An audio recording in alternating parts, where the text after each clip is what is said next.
Hi అండి. ఎప్పుడైనా స్పైసీగా తినాలనిపిస్తే ఇలా సింపుల్ అండ్ టేస్టీగా ఎగ్ ఫ్రైని ఎలా చేసుకోవాలో ఇప్పుడు మనం చూద్దాం. దీనికోసం ముందుగా మనం ఎగ్స్ని బాయిల్ చేసుకొని వాటిపైన స్కిన్ తీసేసి ఇలా ముక్కలుగా కట్ చేసుకోవాలి.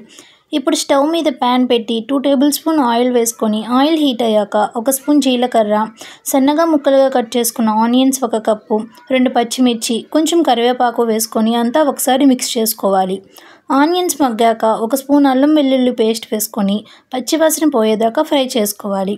ఇప్పుడు ఇందులోకి 1/2 స్పూన్ పసుపు, 1 స్పూన్ కారం, టేస్ట్కి తగ్గ సాల్ట్ యాడ్ చేసుకొని 1/2 స్పూన్ ధనియా పౌడర్ కూడా యాడ్ చేసుకొని మంచిగా ఫ్రై అవ్వనివ్వాలి. ఇప్పుడు ఇందులో మనం ముందుగా కట్ చేసుకున్న ఎగ్స్ని వేసుకొని అంతా కలిసేలా ఒకసారి మిక్స్ చేసుకొని 2 మినిట్స్ ఫ్రై అవ్వనివ్వాలి. చివరిగా కొంచెం కొత్తిమీర వేసుకొని మిక్స్ చేసుకుంటే మన ఎగ్ ఫ్రై రెడీ అయిపోతుంది. ఇలా మనం ఎంతో ఈజీ అండ్ టేస్టీగా 10 మినిట్స్లో ఎగ్ ఫ్రైని ఇలా రెడీ చేసుకోవాలి.